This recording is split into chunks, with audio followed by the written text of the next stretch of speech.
Hey, welcome to this week's Monday Motivation.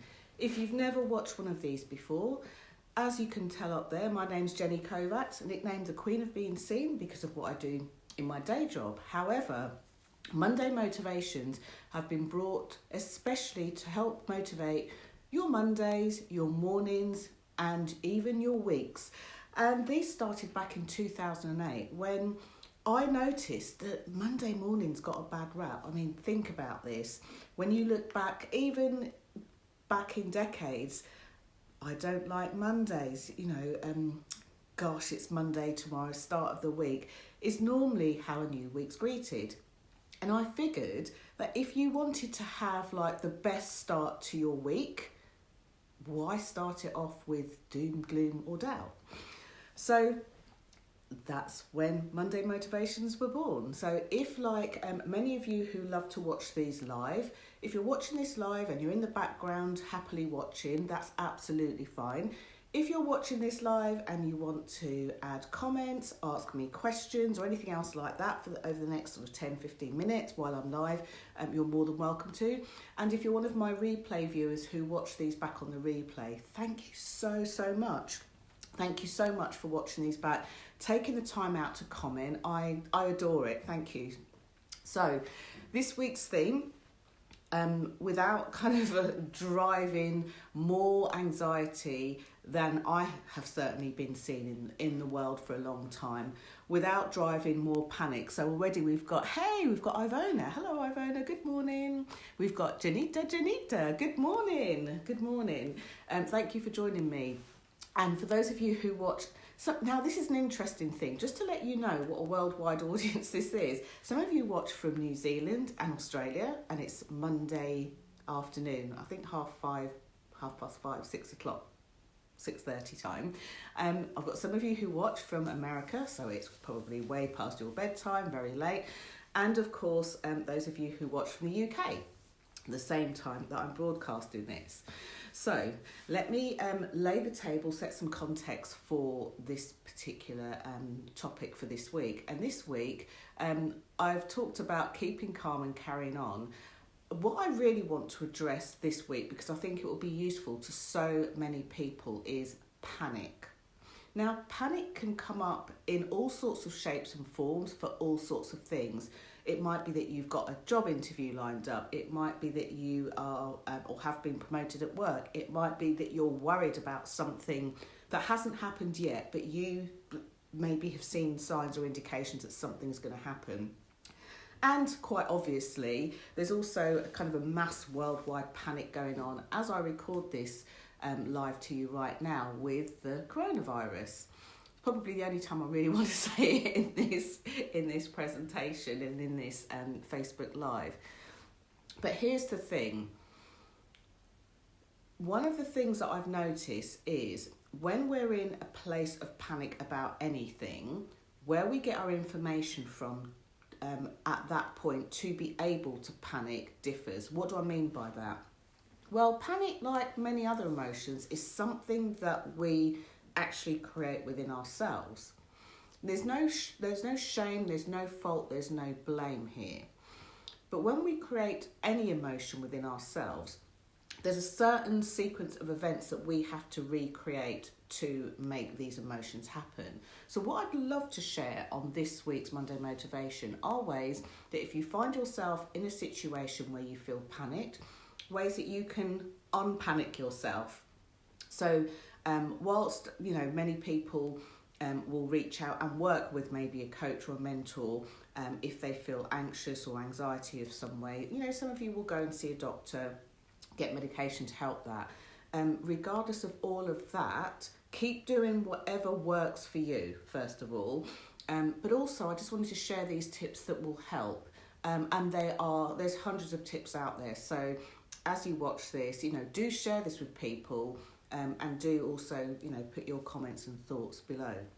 So I'm going to kind of generalise this so that it's almost like a message to the masses, and it will help virtually anyone who watches this.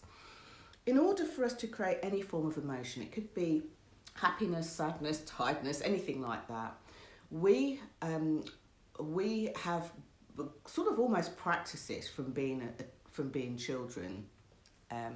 So just waving at you there. We've practiced this from being small children. So what we will do, in no particular order, because it's different for everybody, depending on our experience of the world, what comes into us, what we hear, what we see, what we feel, how we internalise all of those kind of different stimulus, depends on how we respond to certain things. And that can be in multiple different ways. So, from small children, when we see very different situations, we create a series of either it could be how we see it inside our head, it could be voices that we hear ourselves. And when I say that, I mean, you know, the internal dialogue, like when I just said that, my internal dialogue went, did that come out in the right order? Did I say that right? So as I'm speaking, I'm doing this too. And also the feeling, that didn't feel right, or that felt really great, or anywhere in between. So we'll often almost like mini visualize something, hear something, and these will happen in a matter of seconds, in very quick succession, and whichever order we put them in makes up our experience. So here's why I kind of give you that context.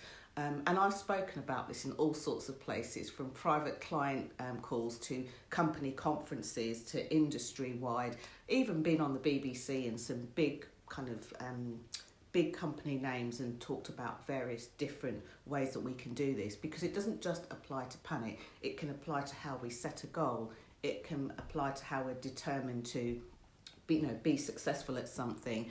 And as a visibility specialist, it can all, also determine that as well. But one of the things that I find, and I found, and again through very many recent conversations even, is how we construct the series of events can affect kind of how we're spat out at the other end. And it can feel like we're spat out. So something that I want to start by saying is, if you are a person that you know are quite prone to feeling anxious or anxiety, I want to almost put your mind at rest about something. There's two types of anxiety that I tend to see the most with people that come and speak to me, especially when I can ask more questions to find out what's going on. There's a sort of anxiety where it's almost like the person overthinks something. They think it over and over and over and over again. And this causes, and I'm really shortening this for the time that we have together, but if you want to find out more about how I work with people who are going through this, then by all means do send me, just send me a message to this page up here, and I most certainly will speak to you about that. So when one of the anxieties I see is that people will they will often describe it as overthinking. When I ask them what's going on, they'll say, I probably overthink it. But what they'll do is they'll keep thinking about something over and over and over again in quick succession. They think maybe once or twice a day, but when we really kind of dive in, it's a lot of times per hour, and sometimes many times per minute. But what happens is, with that type of anxiety, they will overthink maybe an outcome that they don't want, or they'll explore lots of outcomes that they don't want. So I can see a bit of hair sticking up and it's really annoying me.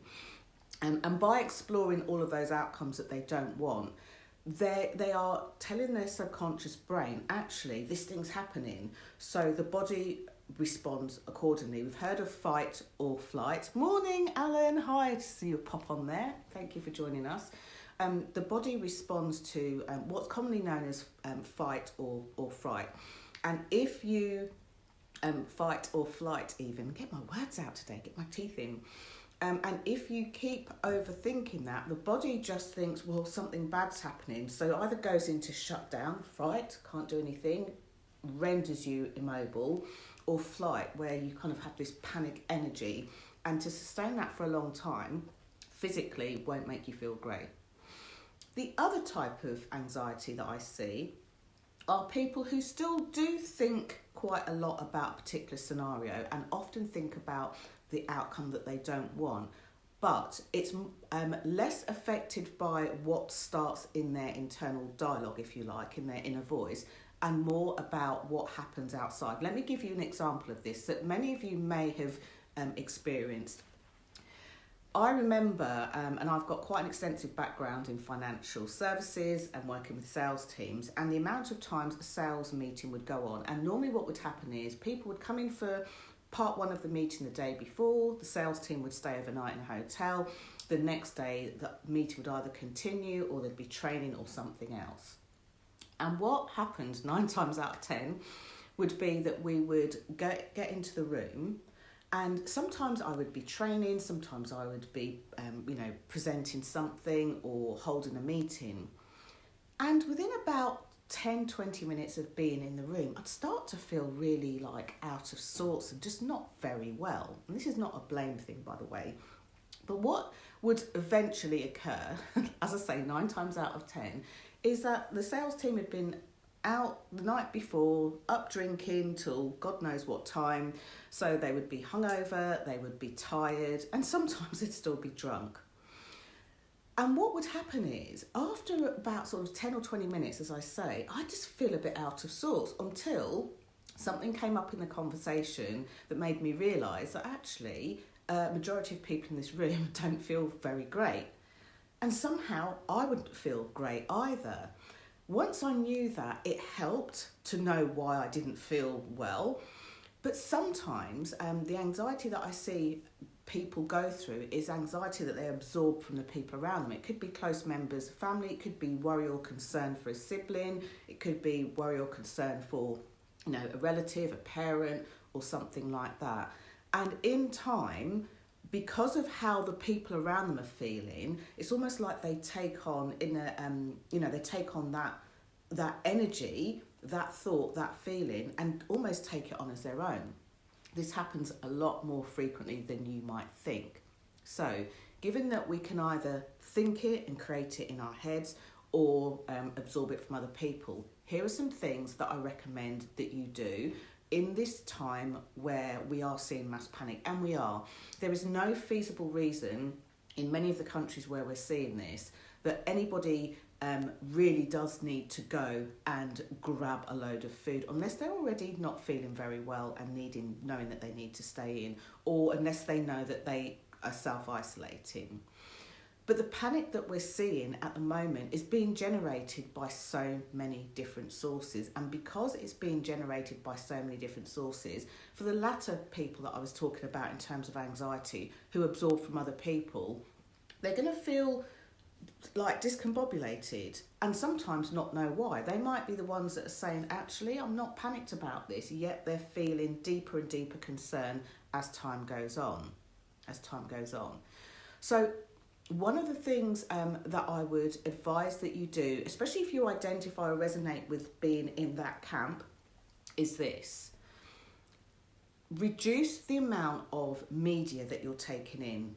It could be social media, but more specifically, that habit, and I've heard of people do this, where they get up in the morning, they switch the radio on, or, they wake up and they switch the TV on and put the news channel on, and they say, oh, it's okay, Jenny, I keep the volume off. Doesn't matter. All of those scrolling bars at the bottom, all of those kind of flash photography of somebody walking out, all of that will still have a pretty strong effect.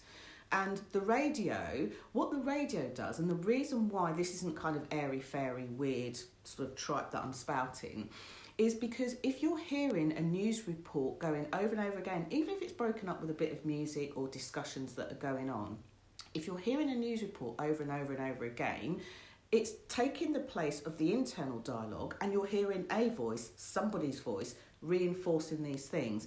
And what it does is it works very similarly to a mantra. A mantra or an affirmation or even a prayer, where you're hearing the same words going over and over and over again, like a chant. So if you are prone to anxiety of either of those camps, one of the things that I suggest you do is don't bury your head in the sand, because that's not really a solution, but not to keep hearing the repetition of these things over and over and over again. It will concern you.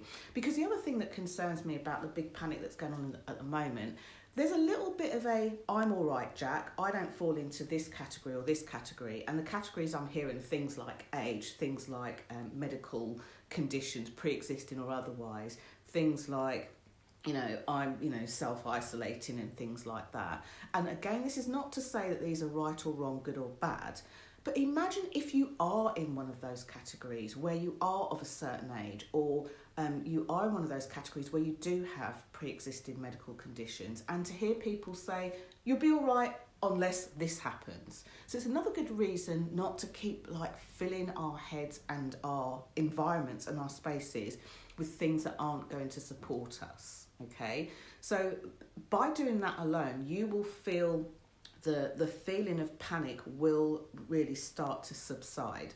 Again, this is not about splashing glitter over it and pretending it's not there, or burying your head in the sand, but this is about self-preservation, taking care of yourself. Because the thing about panic and the thing about anxiety and the thing about stress is that does have a direct correlation to our immune system. Think about how many times you've been stressed out and broken out into a fever or spots or something like that. That's because it feels kind of out of balance, out of whack, and the body will respond to that, because the body, again, taking its instruction from us, doesn't know that this thing isn't really going on and will act accordingly. It'll shut down organs to help because it's in fear of some sort of threat that's going on, and by doing that, it's only meant to be a temporary thing, but having this for prolonged periods of time, prolonged days, will have an effect physically on how you feel, how you are in the world, and how your body responds. And if you think about this, if you're in a very prolonged state of anxiety or panic, it will then take away your ability to see things with the clarity that you might want to see. And for those of you who run your own businesses, this right now is really important. I nearly fell in or slid into this trap myself of, oh my gosh, what am I going to do? Well, spinning my wheels and, spinning my hair and kind of spinning my head 360 degrees isn't going to help me get the clarity that I need to be able to make sensible decisions, to be able to be creative in what happens next, to be able to create and look at solutions that are right for me or my business. And this is the same for those of you professionals who are maybe at senior level and you're managing other people. If your management style is dramatic and you're in drama and you're in panic, like a ripple effect, it doesn't pick which ripple effect goes out and doesn't, you could inadvertently be spreading this on to your teams, throughout your organisation, throughout your environment. This isn't going to be helpful when they need to get creative to all pull together, which you should, I think, all be doing now. All be pulling together to look out for different people, look out for the people around you, look out for your neighbours, look out for those around you. So here's a couple of things that I recommend that you do, and I've just seen loads of comments going through the screen, so so some of you saying, I tend to overthink. So if you're overthinking, something to break that pattern, these next things should help. If you overthink and you're creating in your head, I'm not going to tell you to stop overthinking, surprisingly, but what I will advise you to do is to use the thinking in a different way that serves you. Does that make sense? For some of you, if you're particularly anxious, you might have to just look that in the face and say, I'm really anxious about fill in the blank at the moment. What I would rather feel instead is, now it's not normally an opposite feeling, it's not like I feel anxious so I don't want to feel anxious. You might find yourself saying, I want to feel light, or I want to feel determined, or it could be anything. You'll know, your body will tell you. Just ask yourself that question, and if you're a journaler, write it down and your body will tell you. Once you've had that insight of what you would rather feel instead of the anxiety that you're feeling at the moment, then you can start to almost look towards that feeling, and instead of filling your head with oh my gosh, then if you're looking for, I don't know, to feel light, you can then start to say, well, okay, now I'm going to overthink the sorts of things that could help me feel light. There could be this, it could be that, and as you go through that, again, your body not knowing what's going on and what isn't starts to respond accordingly to it. It's one of the quickest ways you can really help yourself. Yeah, some of you are saying that you resonate picking up on other people's anxieties.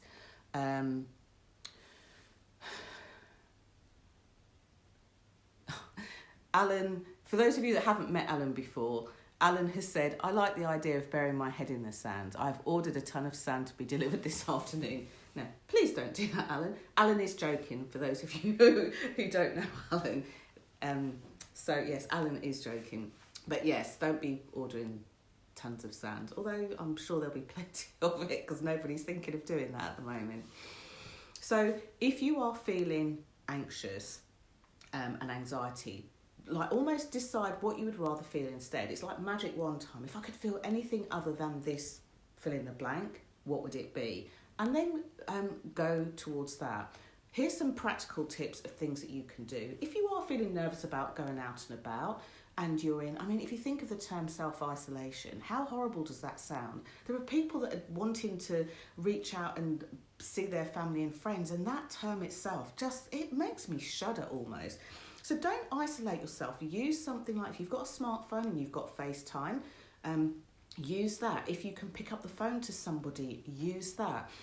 If you are one of the self-employed people, she says coughing, one of the self-employed people who, I was speaking so quickly and it's like I was choking on my own air. If you're one of the self-employed people that have readily available tools, things like Zoom, maybe you've got a YouTube channel, so you've got the ability to create live videos from your computer, which you can do. Broadcast them wherever you need to broadcast them. Stay in contact with people, do it online, do it through your phone, do it in a non-techie way. You don't have to be a technical expert. Mouth, arm, phone. Write a letter to somebody if you want to, but just keep those lines of communication not only open from your output but also input as well. Okay, so definitely do that. Start off your day, because we never know what story's going to break in the day, what somebody's going to tell us in the day. Start off your day in the most calming way you know. If you're a person that meditates, even if it's just for 5 minutes, get used to putting yourself in a place of calm the moment you wake up, before you do anything, before you have your cup of tea, get used to being calm in that way, because you don't know what is going to happen in the day. You don't know whether you're going to hear from a panicked friend or relative, or you're going to be the person in panic yourself. And when you've started your day in that cool, calm, relaxing way, you allow yourself the ability to go back to that feeling at any time of your day, regardless of what life is throwing at you. If I were a doctor to prescribe meditation, not medication, but meditation, I'd be saying up the dose. Do it 3 times a day. First thing when you wake up, sometime in the middle of the day, and before you go to sleep at night. 3 times a day. Keeping this practice of being calm is like going to the gym, and it is repetition. It will help you to be able to access that calm at any time that you want to. So it's a really great way of doing that. Some other things, as I've alluded to before, if the constant hearing of the TV and reading the newspapers and things like that isn't serving you, choose to access, because there's a good reason why you're doing that. You want to find out what's going on, but maybe choose to access it 1 time a day. And I would definitely recommend, don't watch the news before you go to bed. If you're going to pick 1 time a day, maybe do it in the middle of the day, lunchtime or something like that. Be very, very mindful about what you put into your head and into your mind before you go to bed. And I would say at least half an hour to an hour before you go to sleep, fill your brain with really great brain food. And if you're not a meditator, if you're not a person that does all of that kind of stuff, you can even get access to great videos on YouTube. Maybe it's comedy, maybe it's watching Oprah, maybe it's watching videos of people that you could actually help. So rather than feeling helpless, you switch into, I could help these kinds of people. Make a list of people that you're going to pick the phone up to and maybe just call and say, just checking to see if you're okay. How are you doing? And go through that. And if you know that there are people close to you that are likely to panic and you don't feel that you've got the bandwidth to look after them now, make sure that maybe somebody else can do that, and give yourself the time and space that you need.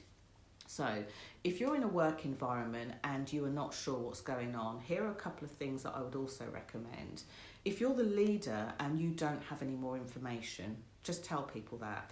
I once went through a redundancy, which I have to say was one of the most, almost like most beautiful redundancies, for the pure reason that the management team and the directors frequently communicated to us on a daily basis, every day. And when they didn't know what was happening, they would say, well, today we're reporting it's exactly the same as yesterday. We've got nothing else to report, but we just wanted to come together, see if you had any questions. Keep those lines of communication open with your teams. It will really help, because it's likely that whilst you've got the vision, you're at the front of the ship as a leader, you can see everything that's coming, they will take their steer from the panic that comes from you or from the behaviours that come from you. And if they don't hear anything from anyone in a senior position, they will make it up. They will fill in the blanks themselves and likely get it wrong, and likely then you'll have a sort of different situation going on. So hopefully helpful. If you're watching this live and you've got even more ideas, then by all means do post them in the comments below. And let me know your thoughts. If you want to continue the conversation in a little bit more of a private space, remember that there's the Visibility Vibes Tribe. I shot a video in there yesterday and you'll see me in there for most days this week. Do keep looking after each other, do keep supporting each other. If you have fears or anxieties around things, do post in the group. There are lots of different types of people in there, from coaches to therapists to people that can help you with tech, all sorts of different people. So do keep those conversations open, and don't go this alone. Don't go this alone. This is a time, I feel, as horrible as it might feel to be in, or as surreal as it might feel to be in, this is a time for everyone to pull together, because some people will be making tough decisions over the next few days, weeks, months. So look after each other, look after yourselves, and in a way, keep sane. Thank you for watching. Thank you for sharing this video. Bye for now.